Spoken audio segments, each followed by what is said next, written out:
Will you pray with me? O holy and gracious God, may the words of my mouth and the meditation on all of our hearts be acceptable in your sight. For you, O God, you are our rock and our Redeemer. Amen. So we're at the end of our series about all the things that it's time to quit doing. And as you'll recall, it came out of a book called Quit Church, which we're not doing. Instead, we are quitting some of the attitudes and practices and behaviors that really get in the way of us being the church that we have been called to be. And the author of this book, because I know that you have heard the Great Commission a number of times from this pulpit just this past year. But the author of this book compared these words that Jesus spoke to his disciples as being like those final words that we might hear from a loved one as they die. Now, keep in mind, Jesus had already died and been resurrected when he offered these words, but he was preparing to ascend. He was going to be leaving them. And these are those final words. And as the author points out, oftentimes those final words that we hear are usually not a recipe or random or trivial. Usually when we hear the final words from somebody, we're hearing what's most important. And so these words that Jesus offers to his disciples and to us are critically important for you and I. Now, our sermon today is about quit hoping your church will grow. Is there anybody here who hopes that our church will grow? You may raise your hand. Obviously, we all hope that our church will grow. And there's not anything wrong necessarily with hoping that our church would grow. The opposite of that would be, hoping that our church doesn't grow or being in despair that our church will ever grow. So hoping that our church will grow is okay. It is a wonderful emotion to have this concept of hope. It is an important emotion for us to have, this attitude of hope, but it does not make for a good strategy. Hoping doesn't get us very far. How many of you have hoped for something and then sat back and waited and been somewhat disappointed? My guess is the same number of hands would go up. And the interesting thing is that we come into the church and we begin to believe that it is the church that is called to do this growing work. And we say the church as though it is something out there, some nebulous entity that belongs to someone else whom we just come and sort of be a part of. Guess who the church is? That would be you, right? You are the church. And so it is not, it's partly Ron's responsibility, and it's partly my responsibility, but it is also partly and mostly your responsibility. In this book, he cites a statistic for those of you who like to have numbers to play with. That was quoted from Christianity Today just last November that says less than 5% of people in the United States have brought someone to church or introduced them to Christ in the last year. Less than 5%. Seems to me that we've been giving not only a commission, but I would say a command to go and do something that we have somehow been fairly hesitant to do. Now, I love the story of the call of Matthew that the girls read earlier. You'll remember that Matthew was at work. Matthew was a tax collector. He was not popular among the Jewish people, and he was at work collecting his taxes when Jesus walked by and said, "Hi, Matthew, I'd like for you to follow me." And Matthew says, "Sure." And he gets up and follows him. And at some point, we don't have really a clue when. It seemed to be immediately because it's the next part of the story. But at some point, Matthew decides to have a dinner party. Did you notice that? And so Jesus and his disciples are all included in this dinner party. And what Matthew does is he reaches out to his friends who are tax collectors, because I think those are the only friends that tax collectors can have is one another. So he reaches out to his friends and he invites them over to a dinner party where they will have an opportunity to get to know Jesus. How brilliant is that? And of course, the Pharisees are thrilled, right? Because they're thrilled about everything Jesus does. The Pharisees are so excited, they pull the disciples aside and say, "Are you crazy? You people are eating with tax collectors and sinners. What's wrong with you? We're not supposed to do that." And Jesus, of course, hears them, because Jesus can hear everything. Jesus hears them talking and asking this question, and Jesus tells them, "You don't understand. This is exactly why I'm here. It's those of us who are most in need are the ones that need to be invited into a relationship with Jesus Christ." And Matthew does a wonderful job of this. And, we could kind of imagine what's going through Matthew's head as he's, answering this call to follow Jesus. We can kind of think through, oh my gosh, I don't really know what I'm going to say to people, so what do? I don't really know how to go up and just start teaching. I don't really know how to go up and say, "Hey, you've been baptized, I'd like to baptize." He doesn't quite know all that, but what does he know how to do? Apparently he knows how to cook. Or he has a wife who does. And apparently he knows how to throw a dinner party. And so he did what he knew how to do with the people that he was already in relationship with. And that, my friends, is the trick to how you and I go about doing and responding to this call to go and make disciples. From now on, you do not need to stand on the street corner at the square anymore, because I know y'all have all been doing that.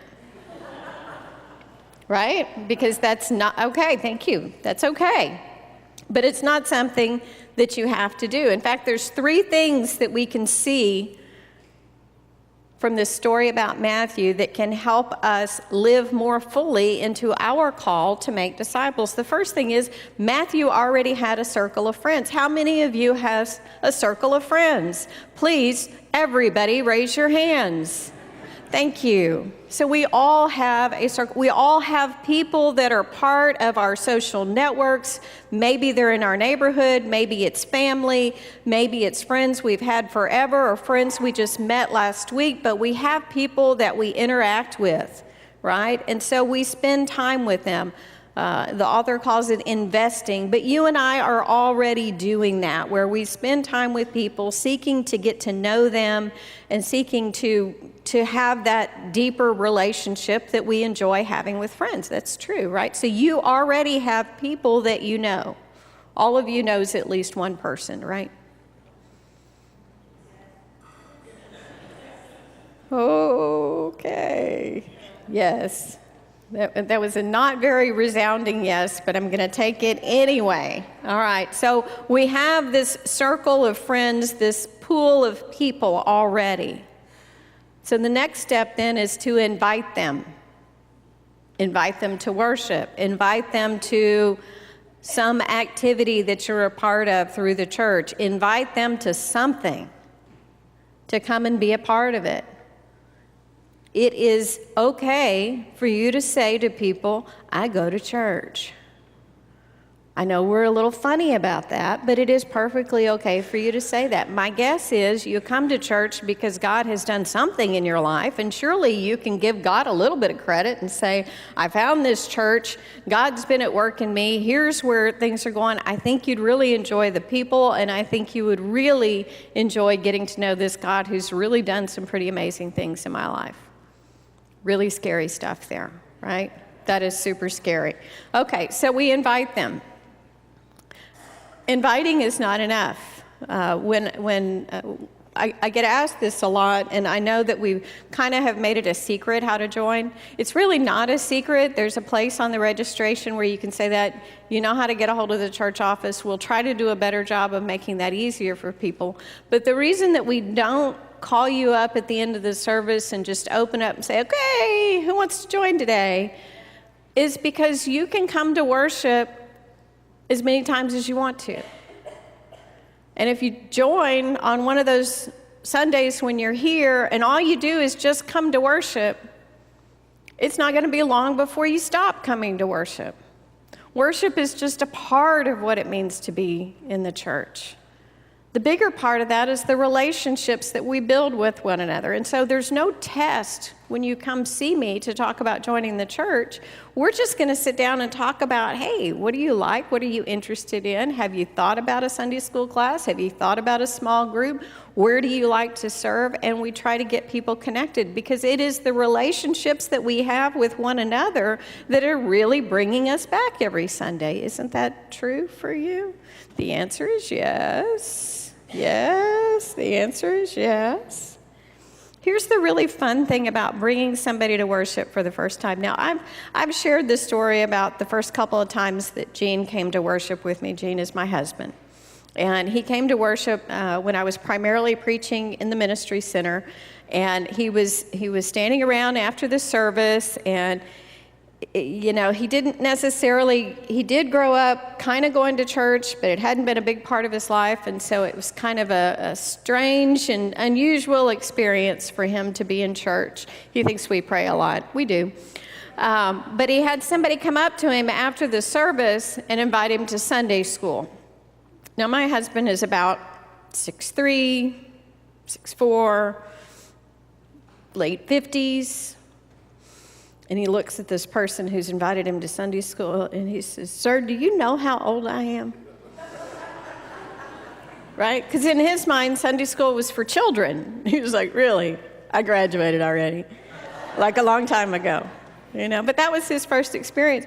But for me, to hear that as he was experiencing this for the first time helped me to see things in a new way. When you invite somebody to be a part of worship, to be a part of your small group, it opens the way for you to see things in a new way, for you to see your relationship with Christ in a new way. It's really very exciting. It's something I strongly encourage you to do. And I'm going to make it a little bit easy for you.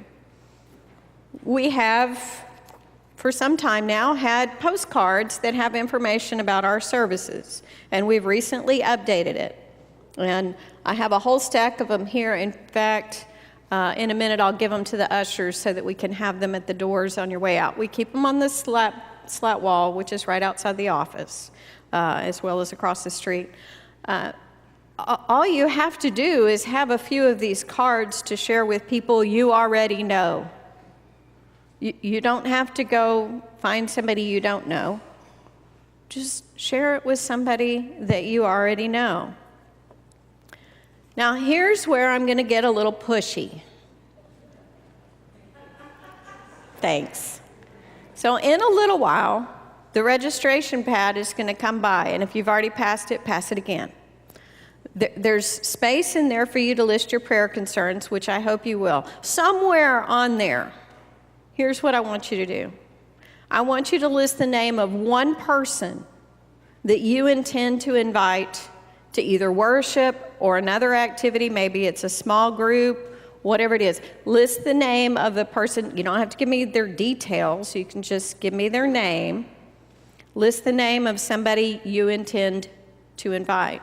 Now, if that makes you really uncomfortable and you're not quite ready to do that, I want you to list one thing that you can do.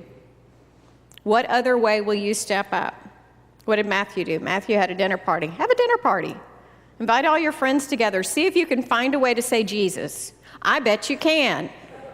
I am pretty sure that you can. And then maybe you can even say something about church. Or maybe you can say something about small groups. Or guess what? Your dinner party could turn into a small group. How about that? This is an easy way for us to do this. Here's the thing. The only way that our church, this isn't really about growing our church, but the only way that you and I can fully and faithfully live into the last words Jesus gave us, the great commission that you and I have been called to do, is for all of us to step up. For all of us to begin doing our part. And it starts with the people that you already know, not the people who are already here. That's cheating. It starts with the other people that you already know. And so my prayer, I'm going to be looking at the registration pads. I may even call you later this week and remind you, because we're going to hold one another accountable. Because this is what it takes for us to be not only the people God calls us to be, but the church that God has created us to be.